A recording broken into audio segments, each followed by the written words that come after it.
It's important to study history so that you don't get complacent about your own time, so that you realize that some of the issues and some of the issues that you're facing have been presenting themselves to people your age earlier on in time with different ways of dealing with them, of course, slightly different choices, but in many cases the same issues.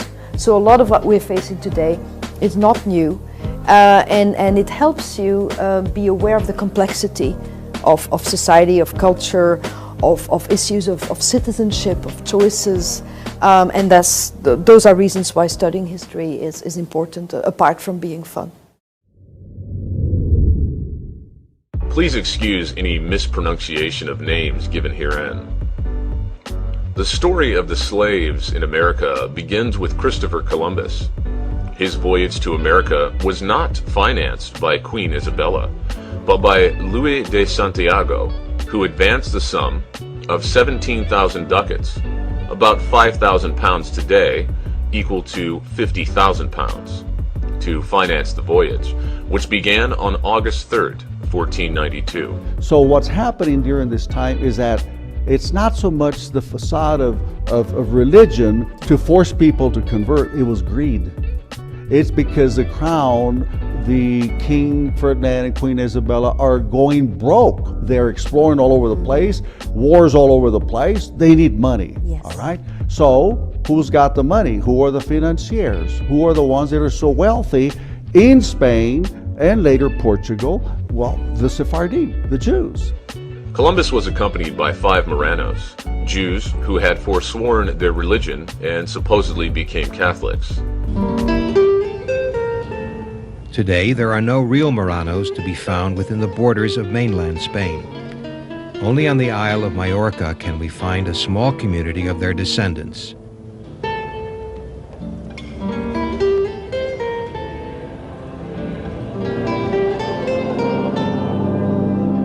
These are not secret Jews, but devout Christians.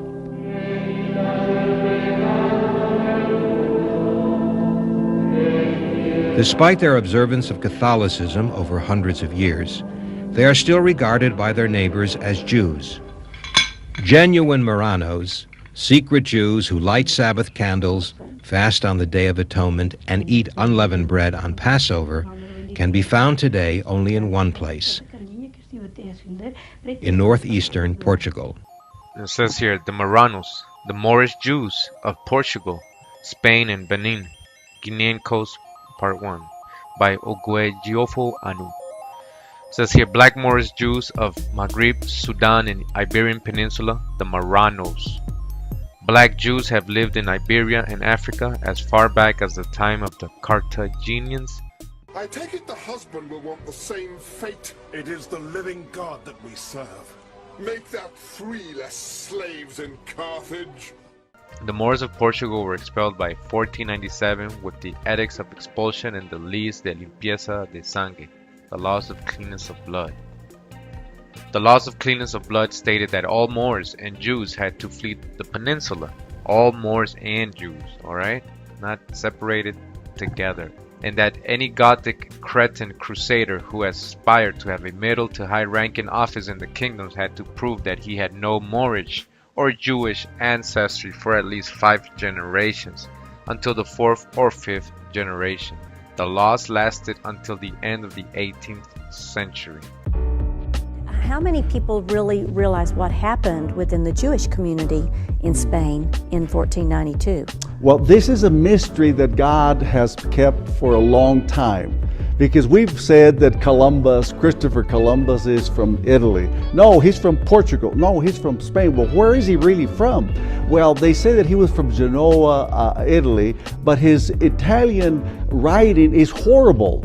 But his Castilian is perfect, So, so be it as it may, recently there is a growth, an exponential growth of discoveries that point to the fact that Christopher Columbus, first of all, his name is not Columbus. His real name is Salvador Zarco.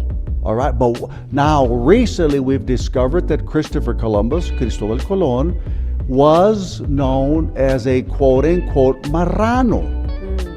Marrano? The Marranos are those that were forced to convert to Roman Catholicism, that were Sephardim, and then they were forced to eat pork, which is very unkosher, and then they were called Marrano, pigs, swine, because you see the facade of the Spanish Inquisition. What is Inquisition? It comes from the root word to inquire. But this was more than inquiring. This was spying and forcing Jews to convert to Roman Catholicism. Louis de Torre, interpreter, Marco, the surgeon, Bamal, the physician, Alonso de la Calle, and Gabriel Sanchez. The reference is The International Jew by Henry Ford.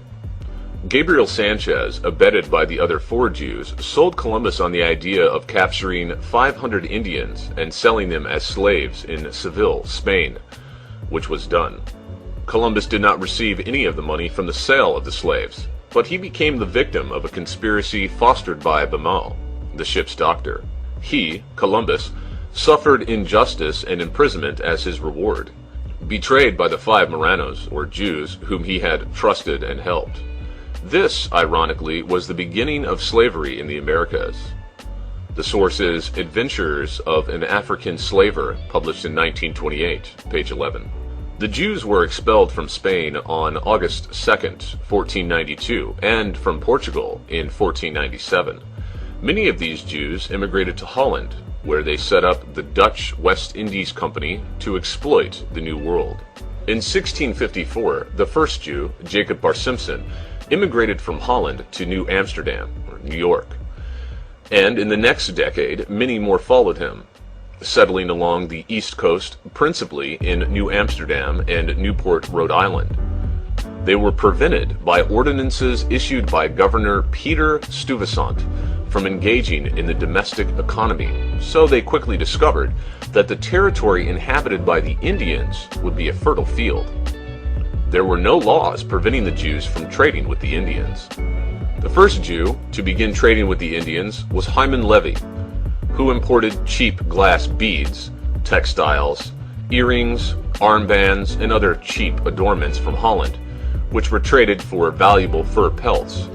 Hyman Levy was soon joined by Jews Nicholas Lowe and Joseph Simon. Lowe conceived the idea of trading rum and whiskey to the Indians and set up a distillery in Newport, where these 2 liquors were produced. Within a short time, there were 22 distilleries in Newport, all of them owned by Jews, manufacturing and distributing firewater. The story of the debauching of the Indians, with its resultant massacres of the early settlers, is a dramatic story in itself. It is essential to comprehend the seaport of Newport. It is important in order to recognize the Jewish share in the slave commerce. There was a period when it was commonly referred to as, quote, the Jewish Newport World Center of Slave Commerce, unquote. Altogether at this time, there were, in North America, 6 Jewish communities: Newport, Charleston, New York, Philadelphia, Richmond, and Savannah. There were also many other Jews, scattered over the entire East Coast. Although New York held first place in the settlers of Jews in North America, Newport held second place. New York was also the main source of kosher meat, supplying the North American settlements, then the West Indies, and also South America. Now Newport took over. Newport also became the great trade harbor of the East Coast of North America. There, vessels from other ports met to exchange commodities. Newport, as previously mentioned, represented the foremost place in the commerce of rum, whiskey, and liquor dealings. And to include, it finally became the main center of slave dealings. It was from this port that the ships left on their way across the ocean to gather their black human cargo and then derive great sums of money in exchange for them. An authentic contemporary report based on authority indicates that of 128 slave ships, for instance, unloaded in Charleston within 1 year, their cargo, 120 of these were undersigned by Jews from Newport and Charleston by their own name. About the rest of them, one can surmise, although they were entered as Boston, Norfolk, and Baltimore. Their real owners were similarly the Jewish slave dealers from Newport and Charleston. One is able to assess the Jewish share in the entire dealings of Newport if one considers the undertaking of a lone Jew, Portuguese Aaron Lopez, who plays an important part in the overall story of the Jews and slavery. Concerning the entire commerce of the colonies and the later state of Rhode Island, which included Newport, bills of lading, concessions, receipts, and port clearances carried the signature name of Jew Aaron Lopez. This also took place during the years 1726 to 1774. He had, therefore, more than 50% of all dealings under his personal control for almost 50 years. Aside from that, there were other ships which he owned, but sailed under other names.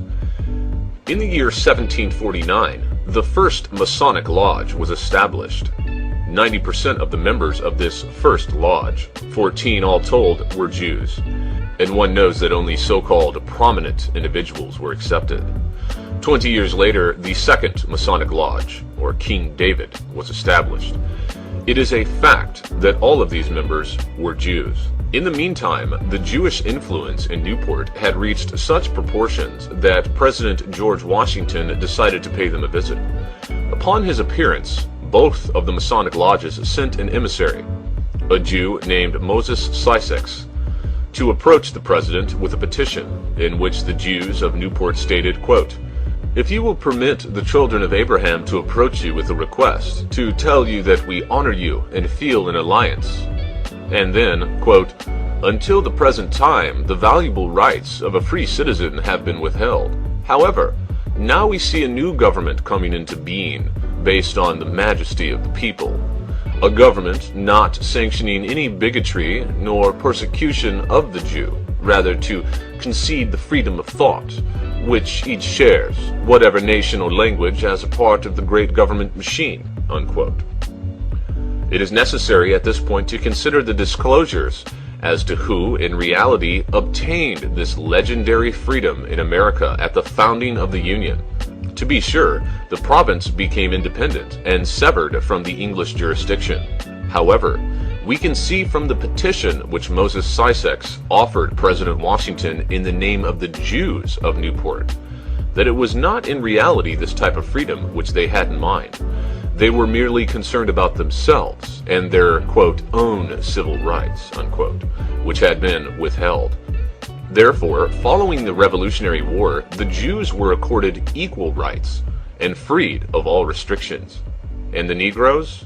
Well, the Revolutionary War notwithstanding, they remained slaves.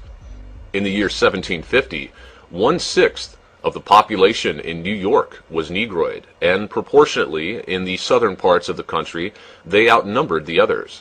But the proclamation of freedom did not touch them. Men are created equal. Indeed, Brother Washington, all Freemasons meet as equals, and we have an opportunity to create a nation in the very essence of Masonic morality.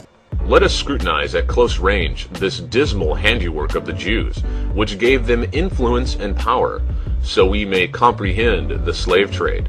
For there has been so much written since that time by the zealous Jewish writers, that at the present, long since removed, it might appear natural, for the time element has a tendency to make things nebulous.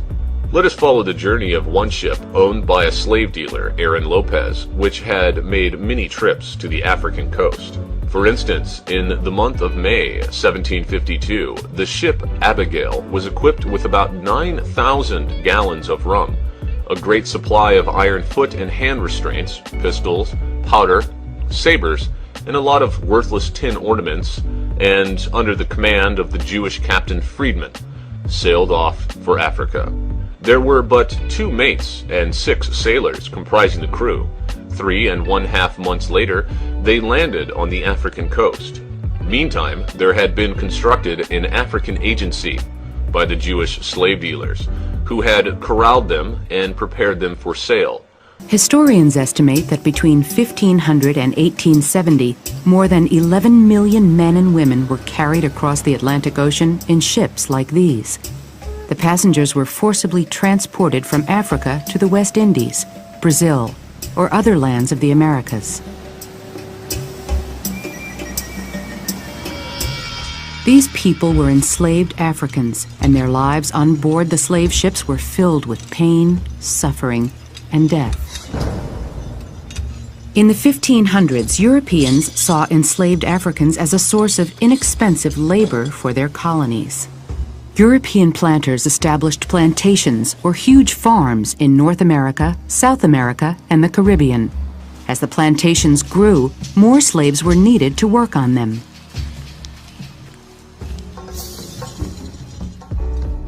This organization, reaching deep into Africa, had many ramifications, including the heads of groups, villages, etc. This method to win over these leaders for the Jewish slave trade was similar to that which the Jews had employed with the Indians. At first, they presented them with rum, and soon found themselves in an alcoholic delirium. When the gold dust and ivory supply was exhausted, they were induced to sell their descendants. At first their wives, and then their youths. Then they began warfare among each other, plotted and developed mostly by the Jews. And if they captured prisoners, these too were exchanged for rum, ammunitions, and weapons to the Jews, using them for further campaigns to capture more Negroes. Slavery had existed in Africa since ancient times. Some African kings and merchants captured people and sold them as slaves to European traders, as well as to Arab merchants. When the demand grew, kings often sent their warriors to attack neighboring villages for slaves. The Europeans treated slaves like cargo. They were locked inside cells for weeks until ships could take them to colonies across the ocean. The captured blacks were linked 2 by 2 and driven through the medieval forests to the coast. These painful treks required weeks, and some of them frequently became ill and felled by exhaustion, and many unable to rise, even though the bullwhip was applied as an encourager. They were left to die and were devoured by wild beasts. It was not unusual to see the bones of the dead laying in the tropical sun, a sad and gruesome reminder of those who would later on tread this path. It has been calculated that for each Negro who withstood the rigors of this wandering, there still had to be the long voyage across the ocean before they reached American soil. 9 out of 10 died. And when one considers that there was a yearly exodus of 1 million black slaves, then, and only then, can one assess the tremendous and extensive exodus of the African people. At present, Africa is thinly populated, not alone due to the 1 million literally dragged out of huts, but due to the 5 to 9 million who never reached their destination. Once they reached the coast, the black slaves were driven together, and restraints were applied to hold them until the next transport ship docked. The agents, many of them Jews, who represented the chief, then began the deal with the captain. Each Negro was personally presented to him, but the captains had learned to become suspicious. The black one must move his fingers, arms, legs, and the entire body to ensure that there were not any fractures. Even the teeth were examined. If a tooth was lacking, it lowered the price. Most of the Jew agents knew how to treat sick Negroes with chemicals in order to sell them as sound. Each Negro was valued at about 100 gallons of rum, 100 pounds of gunpowder, or in cash between $18 to $20. The notations of a captain inform us that on September 5th, 1763, one Negro brought as much as 200 gallons of rum, due to the bidding amongst the agents raising the price. Women under 25 years, pregnant or not, resulted in the same measure if they were well and comely. Any over 25 years lost 25%. And here it should be stated that those Negroes purchased free at the African coast for $20 to $40 were then resold by the same slave dealers in America for $2,000. This gives one an idea how the Jews managed to acquire tremendous fortunes. Following the bargaining, Captain Friedman paid the bill, either in merchandise or cash. He also recalled some advice which his Jewish employers gave him as he left Newport for Africa. Quote, "Pour as much water into the rum as you possibly can," unquote.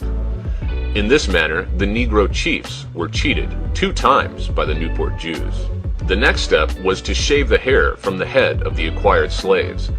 Then they were bound and branded with a hot iron, either on the back or the hip, identifying them with their owners. Now the Negro slave was indeed the property of the Jewish purchaser. If he fled, he could be identified. Following this procedure, there was a farewell celebration. There were instances when entire families were brought out of the interior to the coast, and then separated through the byre, the father going with one ship, the sons and daughters into another. These farewell celebrations were usually packed with emotion, tears, drama, and sadness. There was little joy, if ever. The following day, the transport began from land to ship. It was managed by taking 4 to 6 Negroes at one time in rowboats to the ship. Of course, the slave dealers were aware of how the Negro loved his homeland above all else, and could only be induced by great force to leave it. So, some of the Negroes would leap into the water, but here the overseers were prepared with sharp dogs and retrieved the fleeing men. Other Negroes preferred drowning. What came aboard alive was immediately undressed. Here was another opportunity to jump overboard and reach land and freedom. But the slave dealers were pitiless and ruthless. They were merely concerned to get their black cargo to America with the least loss. Therefore, an escapee, recaptured, had both of his legs cut off before the eyes of the remaining Negroes in order to restore order.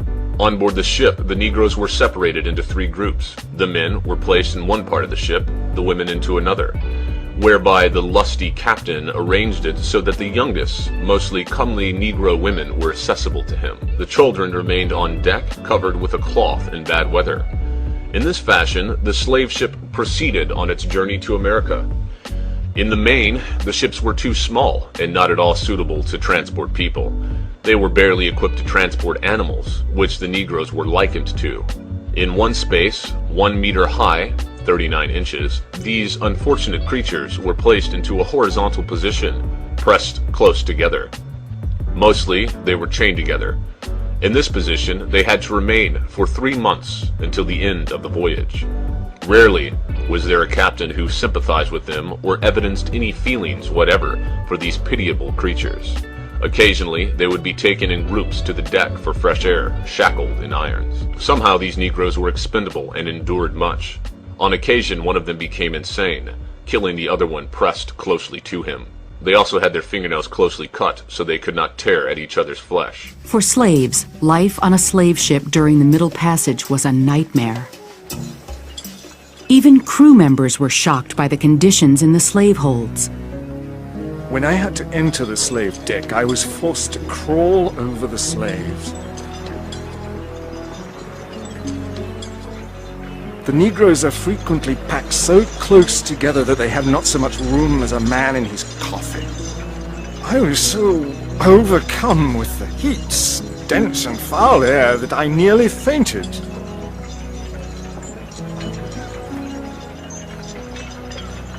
It was only with assistance I could get on deck. The most horrible battles came about among the men to acquire a centimeter or two for a comfortable position. It was then that the slave overseer stepped in with his bullwhip. The unimaginable, horrible human excrement in which these slaves had to endure these trips is impossible to describe. In the women's quarters, the same conditions prevailed. Women gave birth to children lying pressed closely together. The younger Negro women were constantly raped by the captain and the crew, resulting thereby in a new type of mulatto as they came to America.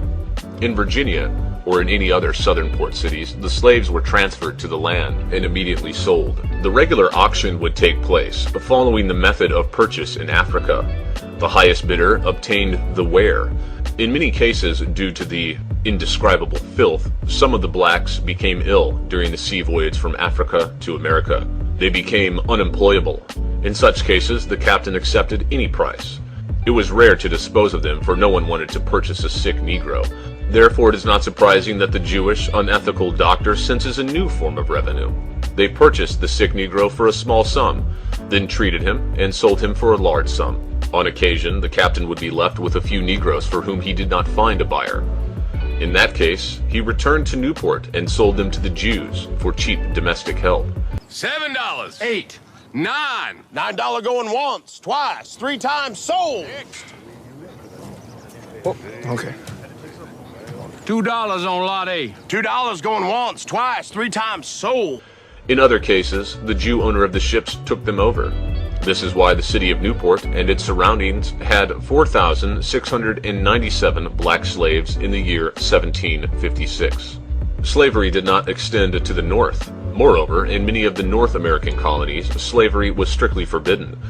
Georgia came under discussion, likewise also Philadelphia, and again it was the Jews who managed a loophole, which had given them freedom following the Revolutionary War. So they schemed to make slave trading legal. One had but to read the names of those persons living in Philadelphia who were requesting the elimination of existing laws regarding the slavery dealing. They were the Jews Sanford, Lay, Woolman, Solomon, and Benezet. That explained it all. But let us turn back to the slave ship Abigail. Its captain, and we are reading from his ship's books, did a profitable business. He sold all of his Negroes in Virginia, invested some of the money in tobacco,